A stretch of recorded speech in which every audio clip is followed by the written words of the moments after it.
કાના લાલાની ટીમને ખરેખર કોંગ્રેચ્યુલેશન, અદ્ભુત સફળતા મળે કે જો અને તમે વિચારો કે જ્યાં કૃષ્ણનું નામ પડ્યું છે ત્યાં ક્યારેય માણસ પાછો નથી પડતો.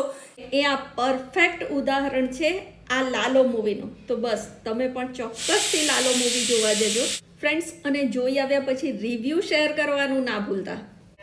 હાય ફ્રેન્ડ્સ, આજે ભગવાનનો પ્રસાદ બનાવતા બનાવતા મને એક વિચાર આવ્યો કે હું રેસીપી સિવાય એક બીજી વાત તમારી સાથે કરું. તો અત્યારે જે પિક્ચર કે જે મૂવી એકદમ ચર્ચામાં છે, લાલો કૃષ્ણ સદા સહાયતે, ફ્રેન્ડ્સ એ મૂવી વિશે હું વાત કરવા માંગુ છું. તો ખરેખર મૂવી બહુ જ સરસ છે. અને જ્યારે આ મૂવી રિલીઝ થયું ને, અને હું જ્યારે જોવાની મારા ગ્રુપમાં કે મારા હસબન્ડને મેં વાત કરીને, તો એ લોકોને એકવાર તો એવું થયું કે આવા મૂવીમાં શું જોવા જવાનું. અને લિટરલી હું એકલી પણ જવા તૈયાર થઈ ગઈ હતી કે ના, મારે તો આ મૂવી જોવું જ છે.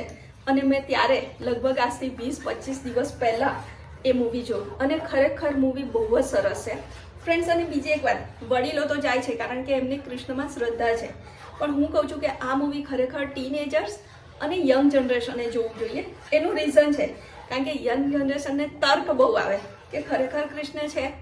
લગભગ 50% એવા છે કે જે બિલીવ કરે છે, પણ 50% એવા પણ છે કે જે માનતા નથી. તો ખરેખર એ લોકોએ આ મૂવી જોવું જોઈએ.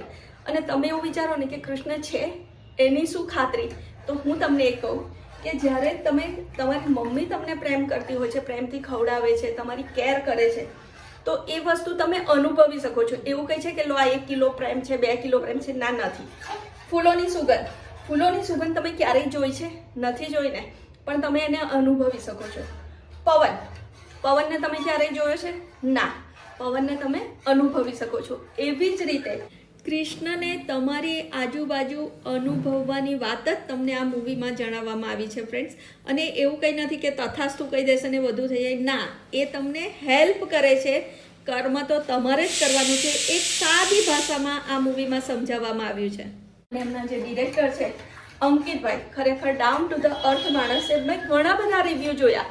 એ રિવ્યૂમાં એ ભાઈ એમની ટીમને સાથે લઈને જ અને એટલી કેર કરી રહ્યા છે એઝ અ ફેમિલી મેમ્બરની જેમ. તો એ પણ બહુ સરસ વાત છે. તો હું તમને એકવાર ચોક્કસથી સજેસ્ટ કરીશ કે તમે આ મૂવી ચોક્કસથી જોવા જજો. ના હું કોઈ રાઇટર છું કે ના, મને એવું બહુ સારું બોલતા પણ નથી આવડતું, પણ જે મારા દિલની વાત છે ને, એ આજે પ્રસાદ બનાવતા બનાવતા મેં તમારી સાથે શેર કરી છે. તો તમે આ મૂવી ચોક્કસથી જોવા જજો. જય શ્રી કૃષ્ણ. જો આજે વાતો કરતા કરતા આપણી ખીર રેડી પણ થઈ. જો આપણો પ્રસાદ રેડી થઈ ગયો છે. પહેલાં કરતાં ઘટી થઈ ગઈ કે નહીં, અને આપણા મૂવીના રિવ્યૂ પણ મેં આપી દીધા છે. તો ચોક્કસથી જજો.